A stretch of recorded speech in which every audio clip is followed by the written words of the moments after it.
Thank you, everybody. Thank you. I didn't know that Melania was going to be saying the Lord's Prayer, but I thought that was very beautiful. Thank you. Thank you. Right. It's so great to be here in Florida, my second home with you. This is a state I truly love. This is a state where we all had great victory together. Thank you. It's now been 1 month since my inauguration, and I am here to tell you about our incredible progress in making America great again. And I'm also here to tell you about our plans for the future, and they're big and they're bold, and it's what our country is all about, believe me. I'm here because I want to be among my friends and among the people. This was a great movement, a movement like has never been seen before in our country or probably anywhere else. This was a truly great movement, and I want to be here with you, and I will always be with you. I promise you that. I want to be in a room filled with hardworking American patriots who love their country, who salute their flag, and who pray for a better future.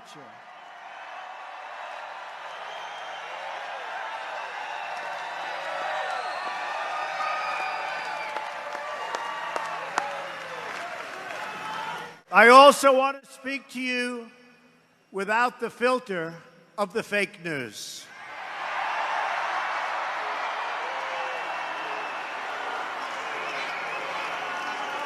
The dishonest media, which has published one false story after another, with no sources, even though they pretend they have them, they make them up in many cases.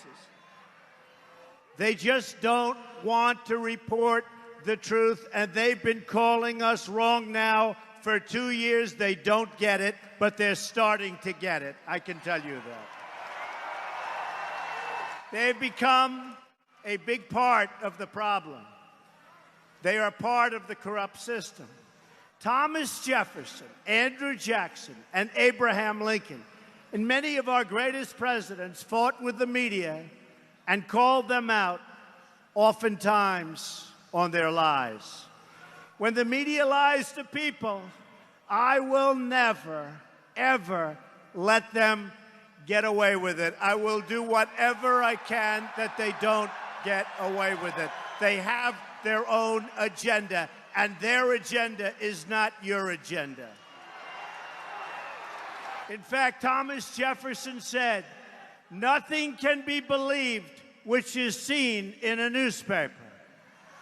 Truth itself," he said, "becomes suspicious by being put into that polluted vehicle." That was June 14th, my birthday, 1807.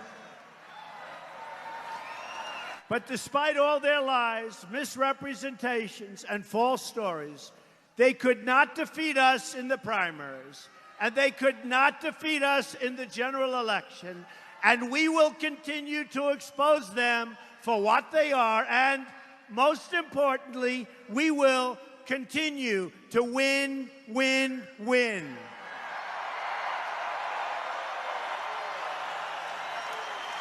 We are not going to let the fake news tell us what to do, how to live, or what to believe. We are free and independent people, and we will make our own choices. We are here today to speak the truth, the whole truth, and nothing but the truth. I hear your demands, I hear your voices, and I promise you I will deliver. I promise that.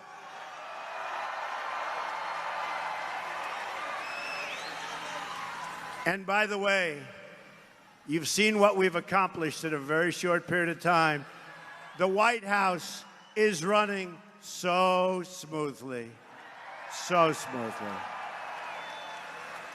And believe me, I and we inherited one big mess. That I can tell you.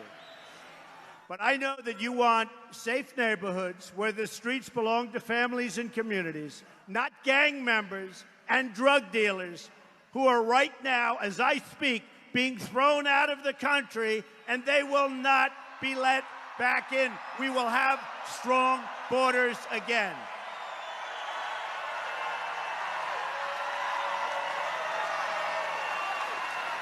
And I mean that.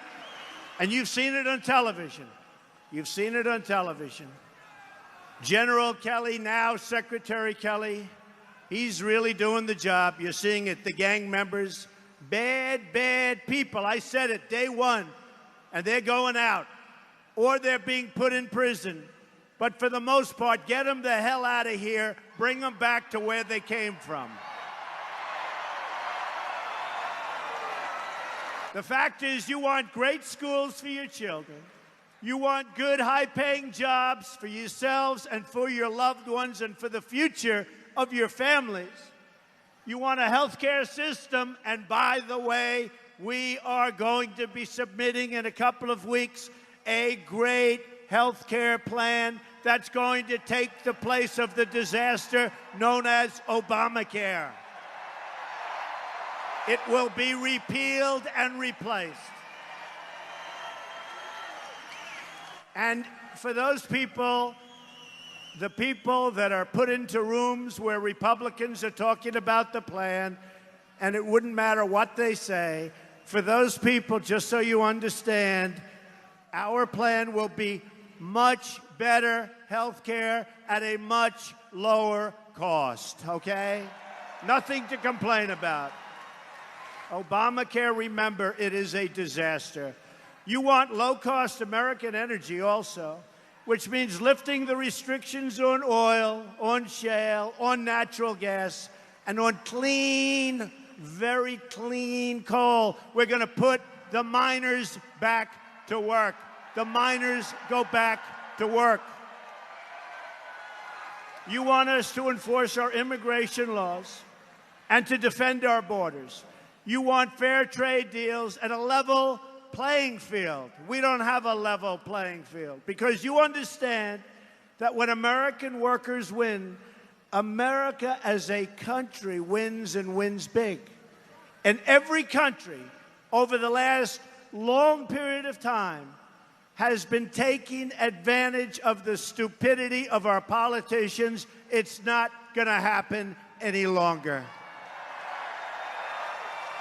You want lower taxes, less regulation, millions of new jobs, and more products stamped with those beautiful, beautiful words, made in the USA.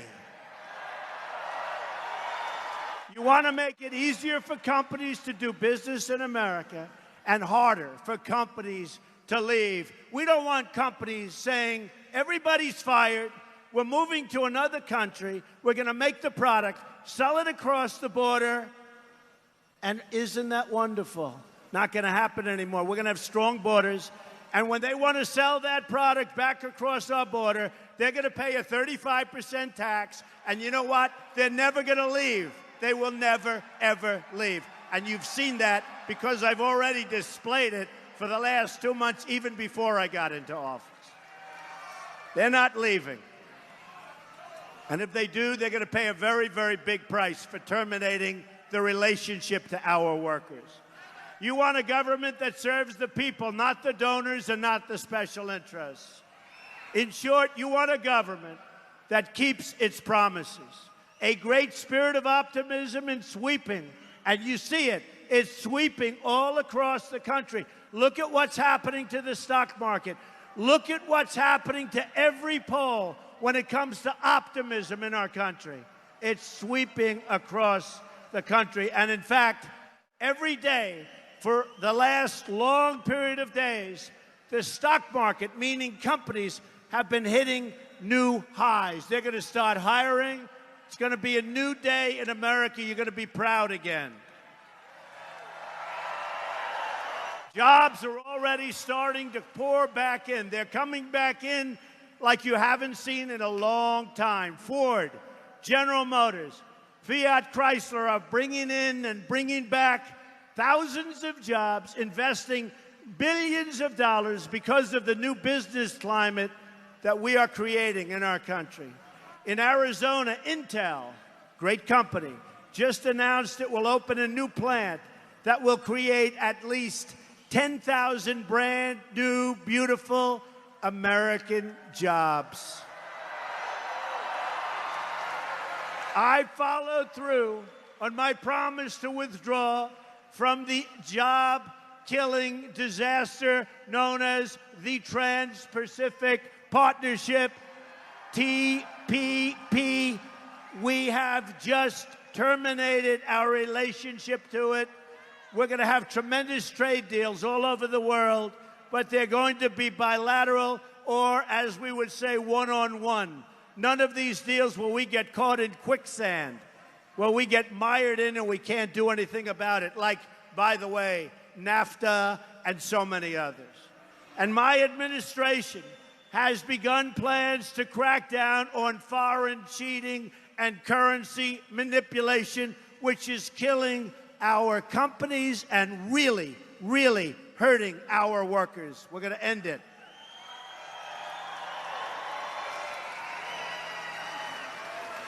Within a few days of taking the oath of office, I've taken steps to begin the construction of the Keystone and the Dakota Access pipelines.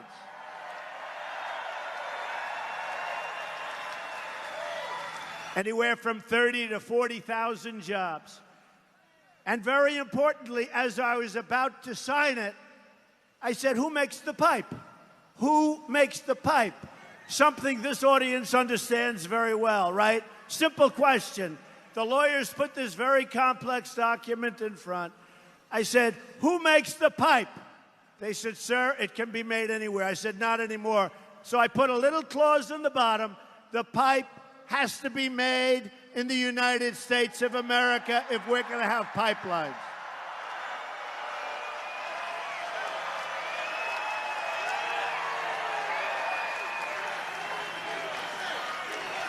We believe in two simple rules, and I can tell you everybody in this is a massive hangar. This is for the big planes.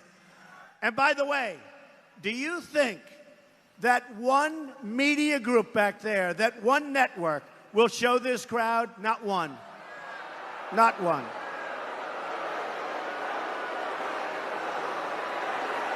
They won't show the crowd. You know, coming in on the plane, and that plane represents so much, and just so you know, they were close to signing a $4.2 billion deal to have a new Air Force One. Can you believe this?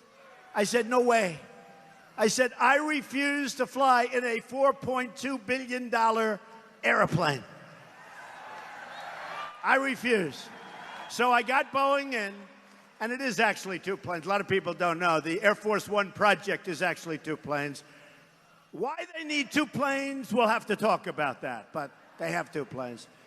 But we've got that price down by over $1 billion, and I probably haven't spoken, to be honest with you, for more than an hour on the project. But I got the generals in who are fantastic. I got Boeing in. But I told Boeing it's not good enough. We're not going to do it. The price is still too high. On the F-35 fighter jet, we were hundreds of billions of dollars over budget. 7 years late. Great plane. Lockheed Martin. A great plane. So think of it. They're 7 years late. They're hundreds of billions of dollars over budget. Other than that, by the way, the project is going extremely well. And I got the folks in from Lockheed Martin, who are terrific people and a terrific product, by the way. I also got Boeing in. I said, do me a favor, give me a competing offer. And now they're competing and fighting.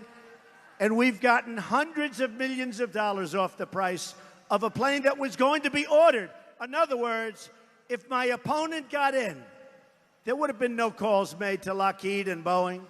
They would have signed contracts. So they're going to make plenty of money, but it's going to be a lot less than they would have made without Trump, that I can tell you. And that's, you know, you might as well know about it. Because nobody talks. And by the way, that's for fighter jets, one of the biggest orders in the history of aviation, the order for the F-35. You've been reading about it because it was a disaster under the last administration, a disaster.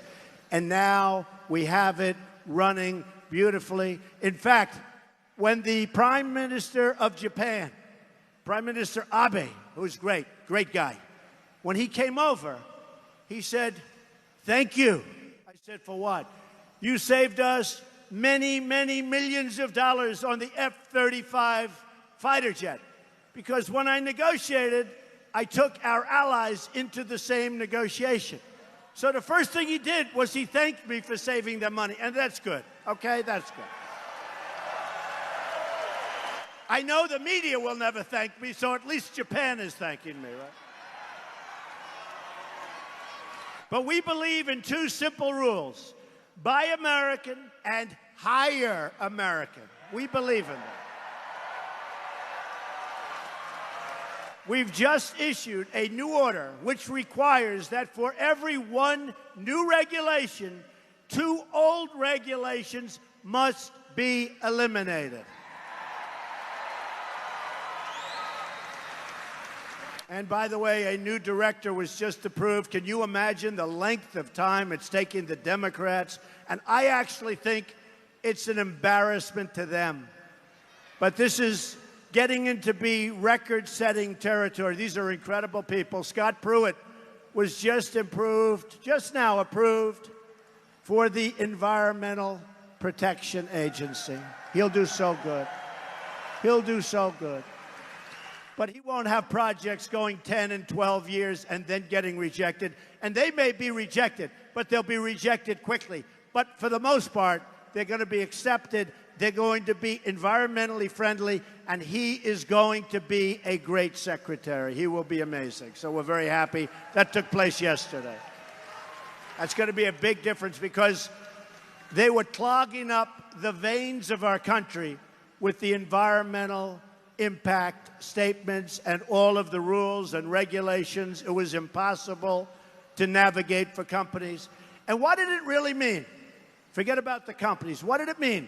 It meant no jobs. It meant companies leaving our country and going to foreign countries to do things that they'd rather do here. So we're going to have a whole big situation. We are going to unfree all of those companies. They're going to have freedom. They're going to be able to build what they want to build. It'll be environmentally friendly, and we're going to start producing jobs like you've never seen before. That's going to happen. That was a big thing. We're standing up for the incredible men and women, always, of law enforcement. We're standing up. And I can tell you, the military and law enforcement, they stood up big. I don't say for me. I'm the messenger, folks. I'm the messenger. They stood up for us in this last election. We got numbers that nobody believed were possible from law enforcement and from military. Basically, people that wear uniforms like us. Isn't that nice? And I saw this man on television just now. I just saw him on television. He said, "I love Trump. Let Trump do what he has to do." That's my guy right there. It's true. Come here. Come here. No, I'm coming in. That's okay. Let him up. Let him up. I'm not worried about him. I'm only worried he's going to give me a kiss. I'm not worried about anything else. This guy is so great. He was one of many people. They're interviewing people in the line. And I have to say, there's a tiny group of protesters out there, and they were given as much publicity as this massive room packed with people. But they interviewed this man. Come on up here. Come on up. This guy was great. Hop over the fence. Come on. He can do it. This guy's in good shape. Look at him. Look at this guy. Come on. This guy is great. Don't worry about him. No. Come here. They're going to throw. Come on up. Come on. Come here. Come on. This guy, He's been all over television saying the best things, and I see him standing. And didn't you get here like at 4 in the morning? I did, sir. Say a couple of words to this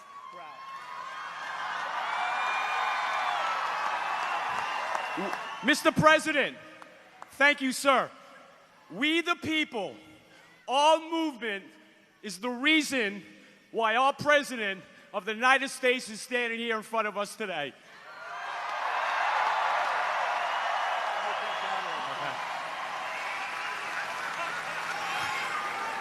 When President Trump, during their election, promised all these things that he was going to do for us, I knew he was going to do this for us. Thank you, Mr. President. Mr. President, thank you so much, sir. A star is born. A star is born. Thank you, man. Thank you. Come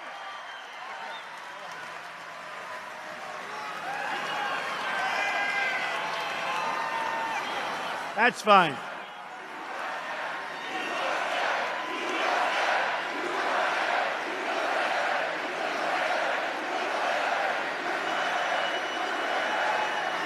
I wouldn't say that Secret Service was thrilled with that, but we know our people, right? We know our people.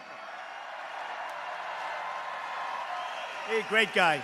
And so many others. I see some others. They're being interviewed. I see them over here. They came at 4 in the morning. The media will give them no credit. The media, as I told you, they won't show this crowd. Look at that, all the way outside of this, and this is as big a hangar as you get. All the way outside, way back to the fences. Amazing. I want to thank you. But I want to thank everybody. So I've directed the Department of Justice to take a firm stance to protect our cops, sheriffs, and police from crimes of violence against them. We will work with our police, not against our police. Our police do a great job, and they've never been troubled like they're troubled now. It's very unfair what's happening. So we want to cherish our law enforcement, and we will always protect those who protect us. We've directed the creation of a task force for reducing violent crime in America, including our inner cities. We're going to make our inner cities safe again. Look at what's going on. Look at what's happening in Chicago. Hundreds of shootings, hundreds of deaths. I'll tell you what's happening in Chicago and many other places. Safety is a civil right, and we will fight to make America totally safe again. I've ordered the Department of Homeland Security and the Department of Justice to coordinate on a plan to destroy transnational criminal cartels, which are all over the United States, and we are going to stop the drugs from pouring into your country, into your community, into your cities, and poisoning our youth. We're stopping it. We're stopping it. We've taken historic action to secure the southern border, and I've ordered the construction of a great border wall, which will start very shortly.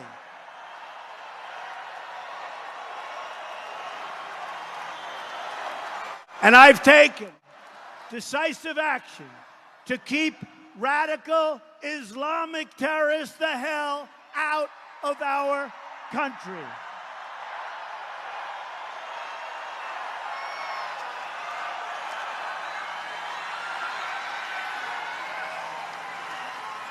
So you probably read where we want to enforce the laws as existing. And so we signed an order a couple of weeks ago, and it was taken over by a court, originally by a judge, and then yeah, it's very sad. And you know, the reason is for protection and safety.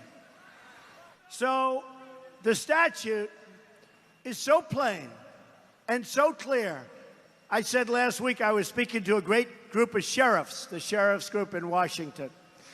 And I said, if you have a college education, you can understand it. If you have a high school education, you can understand it. If you were a bad student in high school, you can understand it.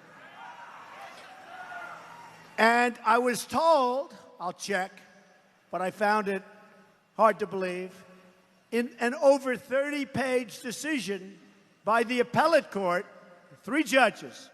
And you could tell by the way they were reacting because it was broadcast on television, and everything we do gets a lot of people watching. So you could tell by the way that phone call went, was it looking good? And when they wrote their decision, as I understand it, maybe I'm wrong, but they didn't write the statute that we're making the decision about. Because every word of the statute is a total kill for the other side. So I thought I'd read it. And here's what it says. This is what it says. Whenever the president finds that the entry of any aliens or any class of aliens into the United States. Okay, so essentially, whenever somebody comes into the United States, right? If it would be detrimental to the interests of the United States, okay? Now, you know the countries we're talking about. And these were countries picked by Obama. They weren't even picked. They were picked by Obama. He may, so the president may, by proclamation, and for such period as he shall deem necessary. Now, because it's old, it should have said he or she, right? They were not politically correct when they drew this. In fact, that's the only thing that was actually wrong with it. He or she. But I don't think the women care too much about that, right? I don't think so.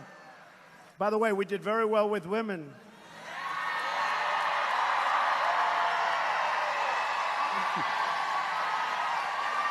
You know, my wife said when some of these phony polls were put out, you know, the CNN poll was so far off. They're phony polls.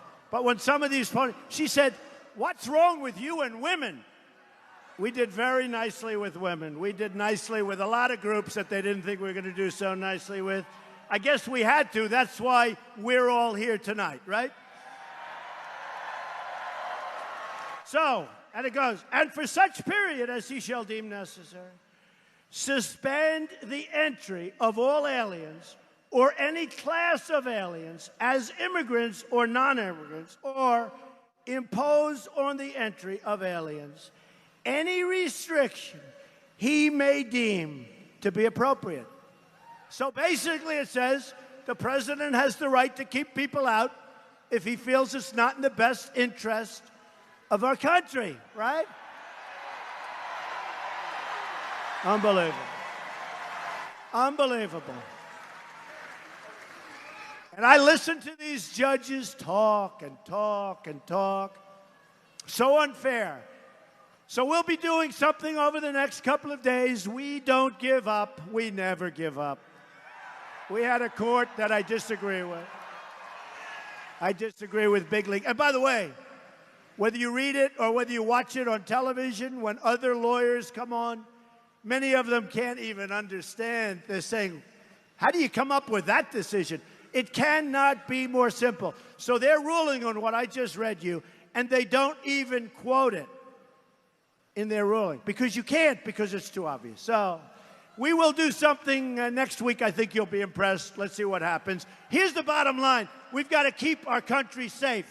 You look at what's happening. We've got to keep our country safe.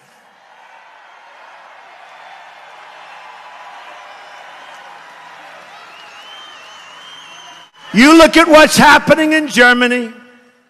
You look at what's happening last night in Sweden. Sweden.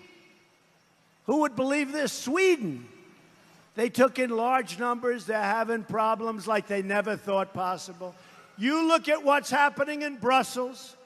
You look at what's happening all over the world. Take a look at Nice.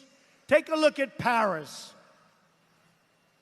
We've allowed thousands and thousands of people into our country, and there was no way to vet those people. There was no documentation. There was no nothing. So we're going to keep our country safe.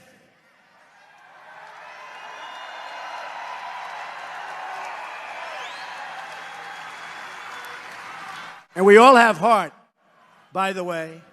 And what I want to do is build safe zones in Syria and other places so they can stay there and live safely until their cities and their country, that mess that I was left by Obama and everybody else. Folks, we were left a mess like you wouldn't believe.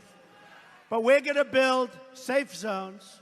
We're going to have those safe zones. You know, we do owe $20 trillion, okay? So we're going to have the Gulf states pay for those safe zones. They have nothing but money. And we're going to do it that way instead of taking massive numbers, tens of thousands of people into our country, and we don't know anything about those people. We want people to come into our country, but we want people that love us. We want people that can cherish us and the traditions of our country. We want people that are going to be great for our country. We don't want people with bad ideas. We don't want that. I've also directed the defense community, headed by General, and now well, you know, he said it. He said it. And now Secretary Mad Dog Mattis, to develop a plan to totally destroy ISIS. I have ordered the Department of Defense to begin plans for the great rebuilding of the United States military. We will pursue peace through strength. Our military is badly depleted. You have planes in the military where the father flew them and now the son is flying them. They're so old. We make the best equipment anywhere in the world. We're going to start using our best and most modern equipment. And we're going to make sure that our veterans have the care they need when they come home. We love our veterans. We're going to do a great job for our veterans. Our veterans have been very, very sadly treated. These are our great, great people. We owe them so much. Our veterans are going to be taken care of for once and for all. Our system and our country has let down our veterans. We are not going to let that go on any further. You wait till you see what we're going to be doing for our great veterans. Thank you, veterans, for all. Who's here? Who's a veteran? We're going to take care of our veterans. We're going to downsize the bloated bureaucracy and make government lean and accountable. We are going to drain the swamp in Washington, D.C.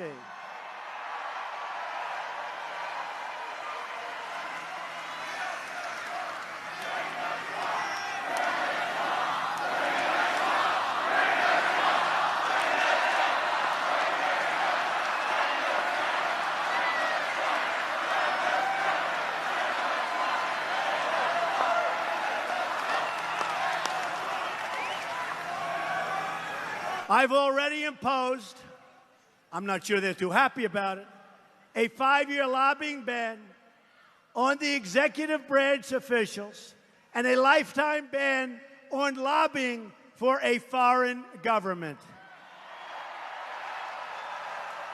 And there's another major promise I have kept to the American people. I've nominated a fantastic justice to replace the late, great Justice Scalia. His name is Judge Neil Gorsuch. And he comes from my list of 20 very, very highly qualified judges. He's an incredible, and he has an incredible resume. He's respected by all. His education is as good as it can get. His writings are truly amazing. He will be a true defender of our Constitution.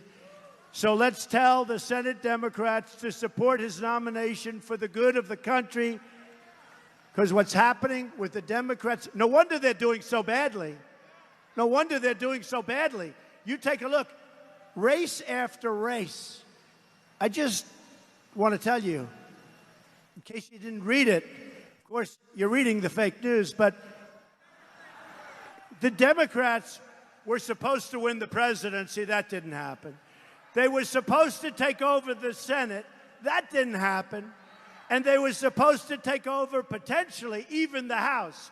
It was going to be, 4 weeks out, the greatest defeat in the modern history of American politics. And it was, but it was for the Democrats, not for the Republicans.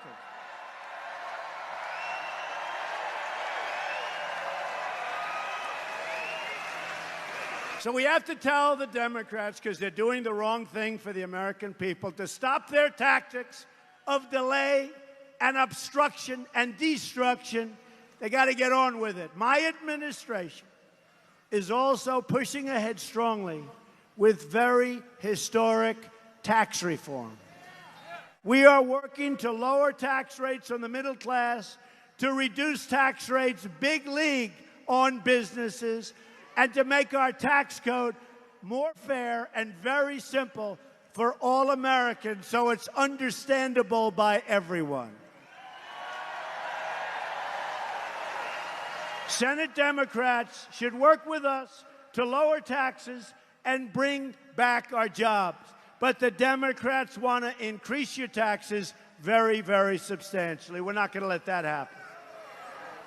It's also time for the Senate Democrats to take responsibility for Obamacare and to work with us to replace it with new reforms that reverse this nationwide health care tragedy. It's a tragedy. You look at some states, Arizona, up 116%. And your deductibles have gone so high that you can never use it. Obamacare doesn't work. It's become totally unaffordable. Remember, they said the health care, it's unaffordable. It doesn't work. And I said to the Republicans, I said, you want to do something great politically? Don't do anything. Sit back for 2 years, let it explode. The Democrats will come and beg for us to do something, but we can't do that to the American people. We have to fix it, and we will. We need members of both parties to join hands and work with us to pass a $1 trillion infrastructure plan to build new roads and bridges and airports and tunnels and highways and railways all across our great nation. You're all part of this incredible movement, this movement that we talk about so much, that's been written about on the cover of every magazine all over the world. It's a movement that is just sweeping. It's sweeping across our country. It's sweeping, frankly, across the globe. Look at Brexit. Look at Brexit. Much smaller example, but it's still something you can look at.